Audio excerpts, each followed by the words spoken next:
नमस्कार दोस्तों, मेरा नाम डॉक्टर सुमित सौरैया है। मैं एक फिजियोथेरेपिस्ट हूँ। आज के इस वीडियो में मैं आपको हिप एग्जामिनेशंस के बारे में बताऊंगा। हमें कौन कौन से टेस्ट हिप एग्जामिनेशन में उपयोगी रहेंगे और हमें किन किन बातों का ध्यान रखना है, इस वीडियो में मैं बात करूंगा। लेकिन वीडियो शुरू होने से पहले इस वीडियो को लाइक, शेयर एंड सब्सक्राइब जरूर करना और ज़्यादा से ज़्यादा शेयर करना। तो चलिए शुरू करते हैं। हिप के एग्जामिनेशन से पहले हम पेशेंट को अच्छी तरीके से ऑब्जर्व करेंगे। सबसे पहले हम एंटीरियर साइड से उसको ऑब्जर्व करेंगे, उसके दोनों फीट के लेवल को चेक करेंगे, दोनों लेवल पे है या नहीं है, किसी प्रकार की लिम्ब लेंथ डिस्क्रिपेंसी तो नहीं है, या फिर उसके नी का लेवल जो है उसमें कोई चेंजेस तो नहीं है, किसी प्रकार की वेरस या वेलगस डिफॉर्मिटी तो नहीं है। और इसके बाद हम आएंगे हिप पर। तो हिप पर ASIS यानी एंटीरियर सुपीरियर इलियक स्पाइन का लेवल को हम अच्छी तरीके से चेक करेंगे। एंटीरियर साइड से ऑब्जर्व करने के बाद हम पोस्टीरियर साइड से ऑब्जर्व करेंगे। घूमिए आप। पोस्टीरियर साइड पे हम ये ध्यान देंगे कि इनके शोल्डर का लेवल दोनों बराबर होना चाहिए और स्पाइनल में कोई किसी प्रकार का चेंजेस नहीं होना चाहिए। इसका जो कर्वेचर है वो नॉर्मल होना चाहिए। किसी प्रकार का स्कॉलियोसिस या फिर लेटरल कर्वेचर नहीं होना चाहिए। इस चीज का हम ध्यान देंगे। अब नेक्स्ट आते हैं हम लंबर वर्टिब्रा पे। लंबर वर्टिब्रा पे हम इसके कर्वेचर पे ध्यान देंगे, लॉर्डोटिक कर्व पे ध्यान देंगे। यदि ये नॉर्मल से ज्यादा होगा यदि लॉर्डोटिक कर्व ज्यादा होगा तो इसका कारण वीक हिप फ्लेक्सर्स हो सकती है, या फिर फिक्स्ड फ्लेक्शन डिफॉर्मिटी हो सकती है, या फिर टाइट इलियोसॉस मसल्स भी हो सकती है। लंबर लॉर्डोटिक इंक्रीज होने के कारण एंटीरियर पेल्विक टिल्ट होता है, जिसके कारण फिक्स्ड फ्लेक्शन डिफॉर्मिटी होती है, जैसा कि आप वीडियो के अंदर देख सकते हैं। लंबर स्पाइन को ऑब्जर्व करने के बाद अब हम ऑब्जर्व करेंगे हिप को। तो हिप में हमें दो चीजों का ध्यान देना है कि हिप की जो सराउंडिंग की मसल है उसमें किसी प्रकार का मसल वास्टिंग ना हो, और दूसरी किसी प्रकार का स्कार या फिर सर्जरी ना हुई हो। इन चीजों का हमें थोड़ा सा ध्यान देना है। अब नेक्स्ट आते हैं हम गेट पैटर्न पर। गेट पैटर्न पर हम पेशेंट को थोड़ी सी दूरी पर चलने के लिए बोलेंगे। गेट को चेक करते वक्त हम स्विंग फेज, स्टांस फेज और नॉर्मल वॉकिंग पैटर्न को चेक करेंगे। गेट को चेक करने के बाद यदि गेट के अंदर कोई एब्नॉर्मलिटीज आती है, जैसे कि एंटाल्जिक गेट या फिर पेनफुल गेट, इस गेट के अंदर जो स्टांस फेज होता है नॉन इफेक्टेड लेग का वो बड़ा हुआ होता है, और जो इफेक्टेड लेग होता है उसका स्टांस फेज कम होता है। नेक्स्ट एबनॉर्मल गेट आता है हमारा टेंडनबर्ग गेट, या फिर उसको वेडलिंग गेट भी बोला जाता है। इस गेट के अंदर ग्लूटियस मीडियस मसल जो होती है वो वीक हो जाती है, जिसके कारण कॉन्ट्रालैटरल साइड इसका इफेक्ट दिखता है। जैसा कि आप इस वीडियो में देख सकते हैं, राइट साइड की ग्लूटियस मीडियस मसल वीक है, जिसके कारण लेफ्ट साइड का जो हिप है वो ड्रॉप हो रहा है।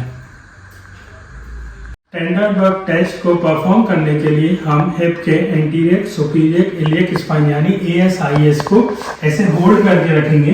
ठीक है। यदि हमें लेफ्ट साइड की मसल को चेक करना है तो हम राइट साइड के पैर को ऊपर उठवाएंगे। ठीक है।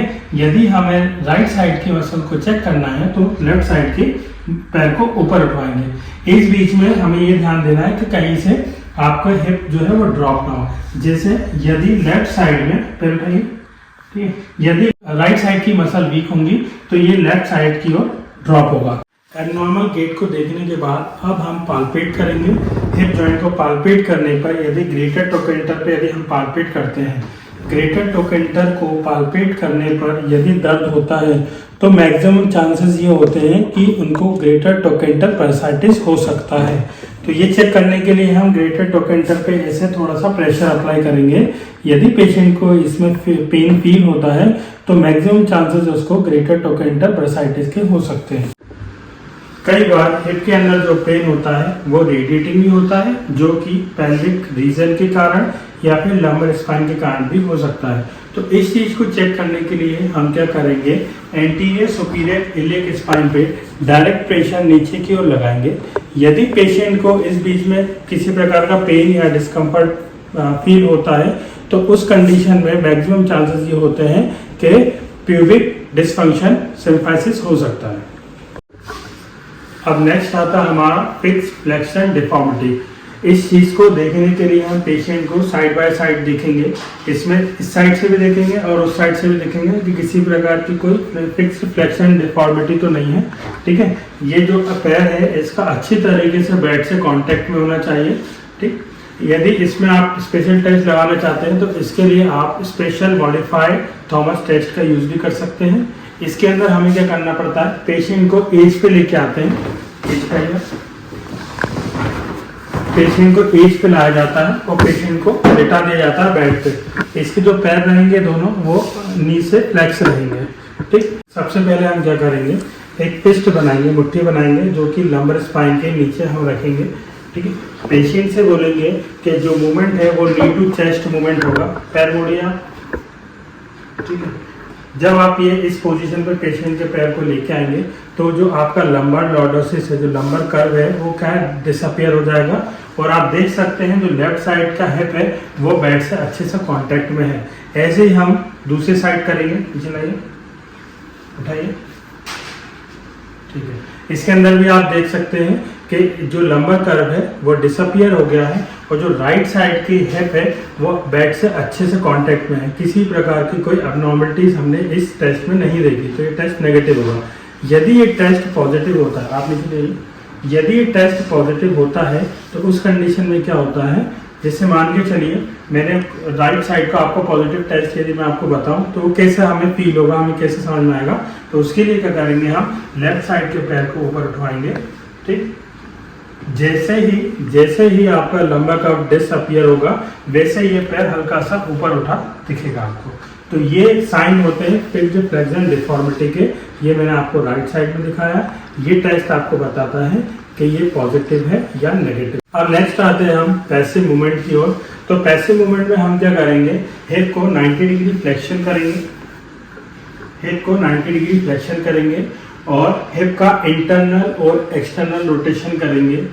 यदि इंटरनल और एक्सटर्नल रोटेशन करने पर हिप में पेन फील होता है तो मैक्सिमम चांसेस उसके ये होते हैं कि उसके अंदर आर्थराइटिक चेंजेस हो रहे हैं। अब नेक्स्ट आता है हमारा हिप स्ट्रेच टेस्ट। इसके अंदर मेनली फेबर्स टेस्ट सबसे पहले हम पढ़ेंगे। फेबर टेस्ट जो कि एसआई जॉइंट डिसफंक्शन के लिए यूज किया जाता है। इसके अंदर क्या होता है, जैसा कि इसके नाम में लिखा हुआ है, फेबर्स, एफ मतलब flexion of hip, AB is abduction of hip and ER मतलब एक्सटर्नल रोटेशन ऑफ हिप। ये आप इसको बोलते हैं फेबर्स टेस्ट। यदि इस टेस्ट को परफॉर्म करते वक्त किसी प्रकार का पेन फील होता है या डिस्कम्फर्ट फील होता है तो ये इंडिकेट करता है एसआई जॉइंट डिसफंक्शन की। अब नेक्स्ट टेस्ट आता है हमारा फेडर्स टेस्ट। फेडर्स टेस्ट जैसे कि इसके नाम के अंदर लिखा हुआ है, F for flexion of hip, मोड़िए, AD मतलब adduction of hip and IN मतलब इंटरनल रोटेशन ऑफ हिप। ये जो टेस्ट होता है ये ऐसा परफॉर्म किया जाता है। यदि पेशेंट को ये टेस्ट परफॉर्म करते वक्त किसी प्रकार का पेन या फिर डिस्कम्फर्ट फील होता है तो मैक्सिमम चांसेस ये होते हैं कि उसे फीमोरल एसिटाबुलर इम्पेजमेंट सिंड्रोम हो सकता है या फिर एंटीरियर लैब्रम टियर हो सकता है या फिर इलियासॉस टेंडिनाइटिस हो सकता है। यदि आपको हमारे हिप एग्जामिनेशन की वीडियो अच्छी लगी हो तो हमारे चैनल को लाइक, शेयर एंड सब्सक्राइब करें। और यदि आप किसी भी टॉपिक पर वीडियो चाहते हैं तो आप हमें कमेंट बॉक्स में कमेंट कर सकते हैं, तो हमारी जो भी नेक्स्ट वीडियो होगी आपके टॉपिक पे होगी। यदि आप हमसे संपर्क करना चाहते हैं तो हमारा नंबर आपको स्क्रीन पर दिया हुआ है। Thank you.